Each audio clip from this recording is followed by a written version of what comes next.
Okay, so this is a live training video with some Tigit stuff and the extra mile stuff, and we're going to run through the paper map and how we want to do it with customers. So there's not going to be much editing to this video.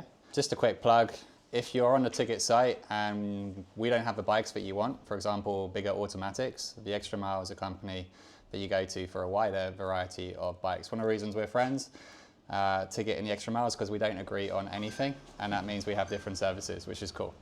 You guys learning here, stop me anytime to ask questions. The more questions we get, then the more questions we'll answer on the video as well, which is cool. Okay, so don't hesitate to stop me.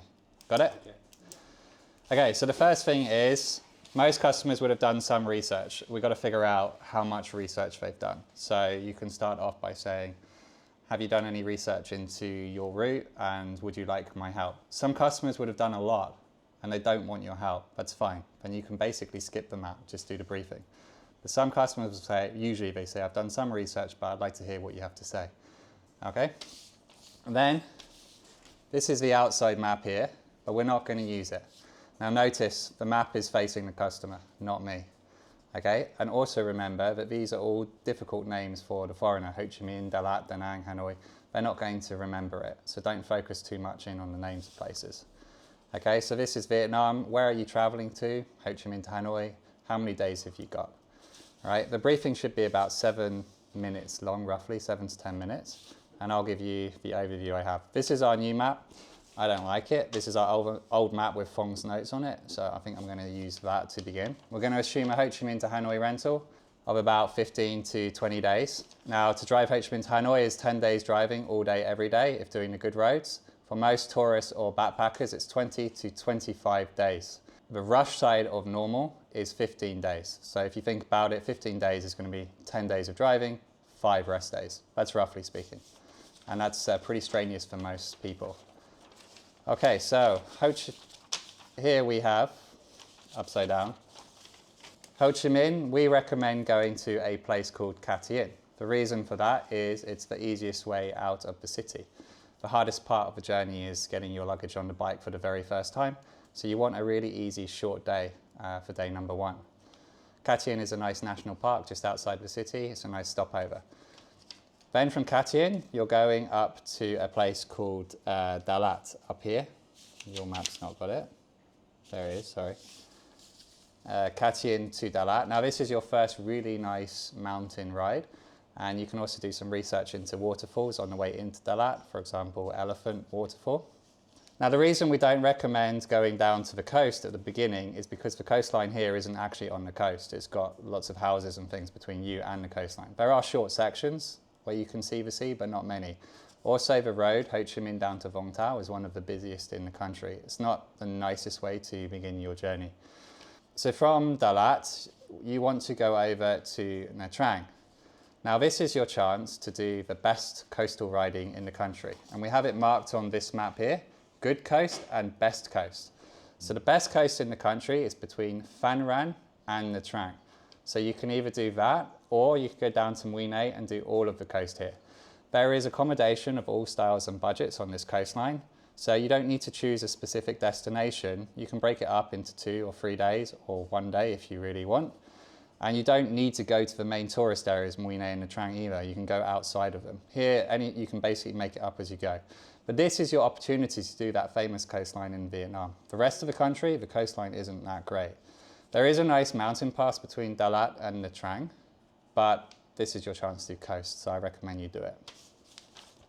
Okay, so from Nha Trang up to Hoi An, most of our customers will go up the coastline to Quy Nhon. It's a continuation on the coast.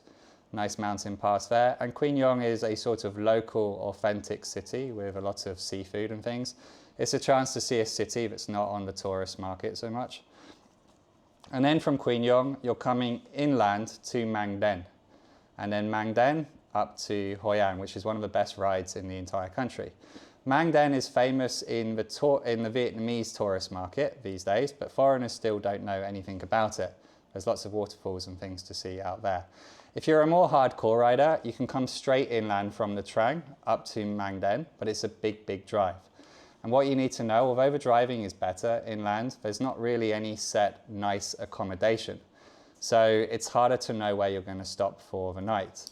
No big deal though, because the highway from Buôn Ma Thuột, this side, Buôn Ma Thuột to Pleiku, and is only around an hour to an hour and a half's drive from the road up the middle.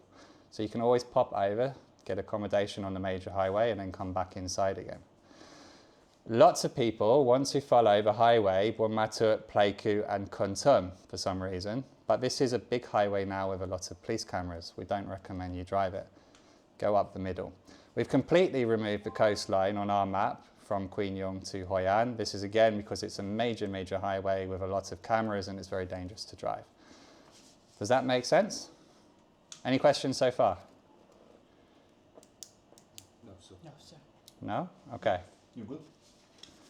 Let me just, So I'm talking quite fast, I know, No but let me just try to summarize. normally customers would ask questions, at least one question. They wouldn't just sit and listen. Okay? In my opinion, there's a lot of skipping there. Yep. 7 to 10 minutes. So Renzo's right, it's very overviewed. But the customers who want to know more will ask you more. And if you have a customer that really wants to know more, this is actually where you would load up a PC and get up Google My Maps with a map on it and maybe go through it a lot slower. So you need to try and identify if the customer wants help or not. Most customers in our experience, with our company anyway, have watched the YouTube videos and don't need that much help or want that much help. So it's a sort of 10-minute briefing maximum. In the old days, before YouTube, the briefing was an hour, even an hour and a half, because people had no idea what they're doing. And a lot of what we're doing is debunking what Vietnam Coracle is saying, because his stuff is so out of date now. And so customers will research his website, come with all the wrong information. You don't want to force the customer off Vietnam Coracle stuff. You don't want to do that. If they have a plan, let them do their plan. But you want to give them an alternative in case they want to have an open mind to something different. So on that note, Vietnam Coracle stuff, A, is old. B, he's a scooter driver. Nothing wrong with that. We're motorbike companies for motorbike people. The routes are different. All right. So from Hoi An, what we now do is you go Hoi An to Hue over the Hai Van Pass. Now the Hai Van Pass is very famous, but also overrated.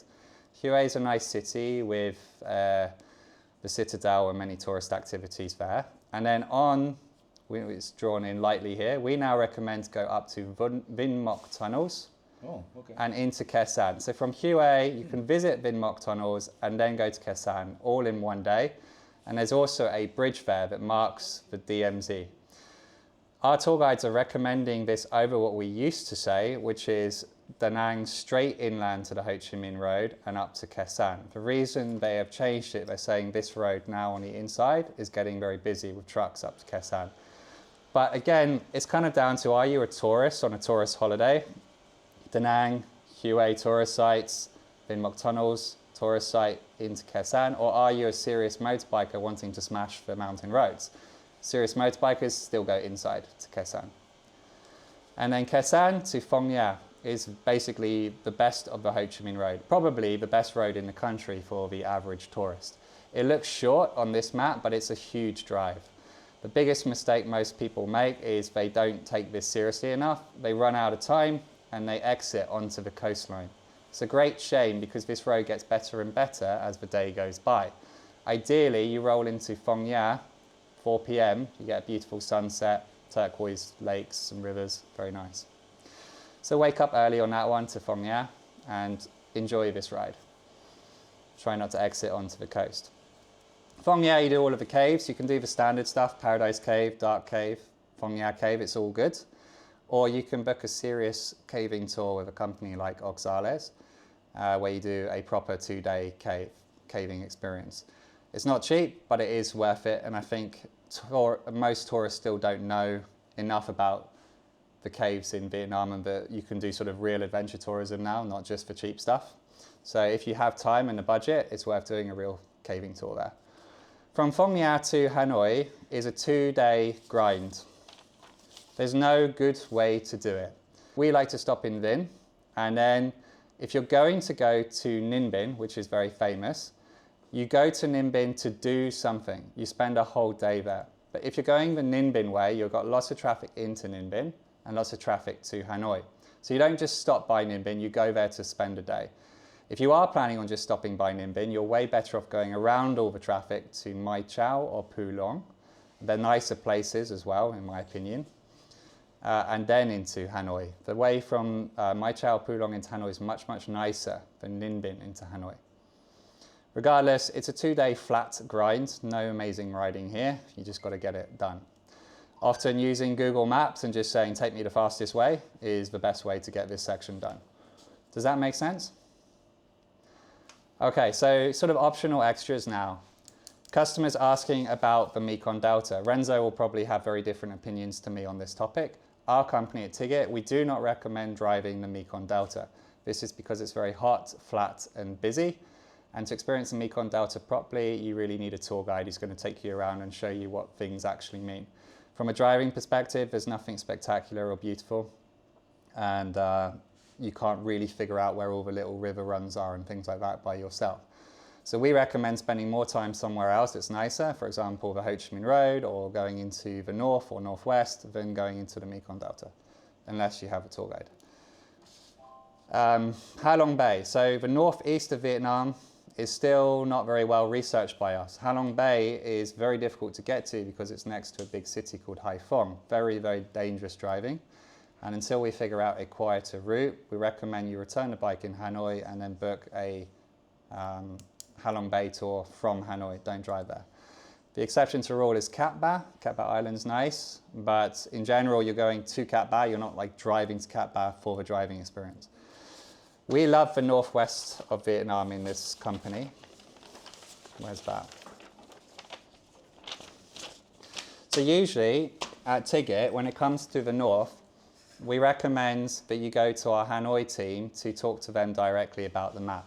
Because A, they know more than our self-team, and B, by the time you get to Hanoi, you would have forgotten everything we say anyway. When it comes to the north, there is no set route. You can't, like what I just basically did is go here, A, B, C, D. The north, it's impossible to really give a set route because people drive at different paces. There's homestays everywhere, it's just different. But having said that, most people will do Ha Giang. So Hanoi to Ha Giang is basically a 1-day drive, and we recommend Ha Giang, then you go over to a place called Mio Vac, and then Mio Vac to Ba Ba Lake, I think it is, and Ba Ba Lake you can go back to Hanoi. But basically Ha Giang Loop is sort of 4 to 7 days, northeast 4 to 7 days, and northwest 4 to 7 days. But you should do your own research by the time you get to that point. Any questions? I have a very different opinion about most of the route. Good. So that's nice to hear because Vietnam, I said this before, is like a ski resort. You can come here and drive this country many times and do many different variations. There isn't a right or wrong answer to the roads you take here. So don't overplan your trip is good advice, I think. All right, so moving on from that, we then have bullet points. So we have a list of bullet points. Now what these are areas in the company where the customer has managed to get confused and got angry, and they send us an email about why they got confused, why they got angry. It then makes it into our bullet point section where we try and seal this loophole where customers are not understanding something. A bit like an airline will circle your gate on your ticket to prove that they've talked about it to you. We do the same. You're supposed to circle each point as the customer has confirmed they've understood the point. These get changed a lot. As I monitor emails and I see customers getting confused and upset about stuff, I might take out a bullet point and then add a different one in. So each version of our map might have different bullet points. But here it is at the moment. So the first is, how do I deal with the police? So for this, how do I check the oil and how often should I change the oil?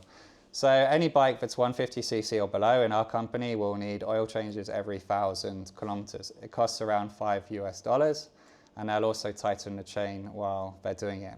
You can type Honda Head, Yamaha Town or Suicet into Google Maps and go to the nearest one. The translations are in this map later on. You do not need to go to a ticket office for an oil change. Just go to one that happens to be on your way. They are everywhere. Checking the oil, so the XR in particular burns through oil like a two-stroke bike. It's really, really hard for our mechanics to detect an XR that's hammering through oil. One that's not doing a great job will burn through oil within 2 days of driving. So we recommend every 2 days you check the oil level on the Honda XR. If it's burning through oil, you'll see it dropping. You just buy more oil and keep topping it up and let us know so we can get it fixed for the next customer. And sorry about that. If the XR has oil, it's not going to break. The blades can also burn through oil. Basically, all of the small bikes can burn through oil. Pretty normal here, the XR in particular. The big bikes, you don't need to change the oil on these bikes at all, but you should still be checking it with the oil window. If you don't know how, let me know and I'll get a staff member to show you. Make sense? How do I park the motorbike in Vietnam? So there are parking lots everywhere in this country, security everywhere. You need to use them. People often say, do I need a lock? And the reply to that is, if you need to lock the bike, then it's in the wrong place. Either a thief will get it or normally the police. Where we get bikes stolen is usually outside of hotels. So you park up at a hotel, you check in, you go to your room. The hotel doesn't know that you have a bike on their property, and so it doesn't get taken inside or something like that, and it gets stolen. Point is, make sure the reception knows that you have a motorbike on their property. Okay? What do I do when I get a flat tire? So flat tires happen, normal part of the journey. It doesn't mean that the bike is rubbish. If you get a flat tire, you should look for a group of buildings on the map and go to the nearest one. If you're really stuck, you need to wave down a local. After waving down a local, call us up. There's no point just calling us up and saying you have a flat tire. There is nothing we can do about it. Get a local first, then we can talk to them. Make sense? Yes. How do I find mechanic shops? So we talked about that a little bit. Roughly, which route do I take? We talk about that. I understand that returning a bike in the wrong city can cause others to not have a bike for their holiday. So this is actually extremely common. The customers just show up in completely the wrong city. It completely wrecks our stock control. If you do not trust the customer's plan, for example, a customer's booked Ho Chi Minh to Hanoi in 10 days, you should flag this to an administrator because we might decide to alter the return city, even though the customer thinks they're going to another one, especially in high season. It's also important to know that customers don't realize that returning in the wrong city is sort of very rude and inconvenient. I don't know why they don't realize that, but it needs pointing out, but in a polite, strong way. Because the main thing is people have to realize that it's going to knock someone else to not have a bike, and then they're like, okay, I have some sort of feeling towards it. Yeah. But it's amazingly common. If you're listening to this, customers, don't return in the wrong city. Okay, so I understand the importance of chain lube and how to do it. So the bikes can go 1,000 kilometers without you doing anything to the chain, but it will start to get jumpy and not drive as well.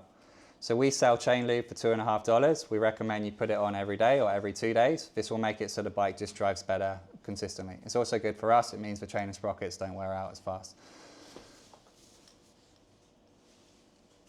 So I understand the ticket pricing algorithm and the way we refund calculations are calculated, as well as what a pre-auth hold is.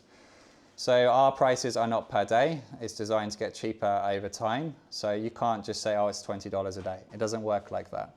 So if you're not sure on the prices, look it up on our site, the pricing table, and you can figure out if you return 1 or 2 days early, what your refund is going to be. All right, and a pre-auth hold is a temporary hold on your card that gets automatically released down to your bank, not ours. So if you don't understand what those are, I can explain in more detail.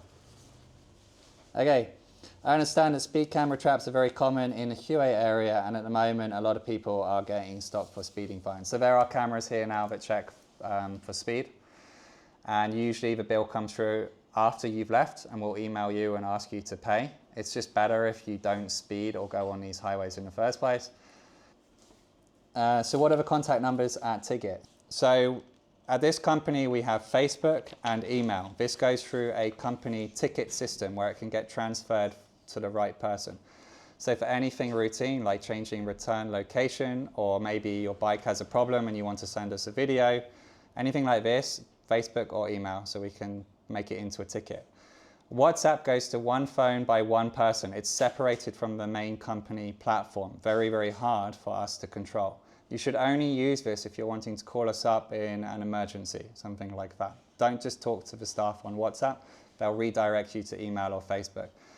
You should also know that the person on WhatsApp is disconnected usually from the main ticket system. There's just a complete disconnect there. So if you're talking on WhatsApp, then the rest of the company has no idea what you're talking about. So keep routine questions to email and Facebook, WhatsApp to emergencies only. Does that make sense? If you have an emergency, then call us up. We want to know your GPS location and your number plate and roughly what the situation is. And we try to keep text very short and simple to get to the bottom of the problem and what we should do about it. All right, any questions?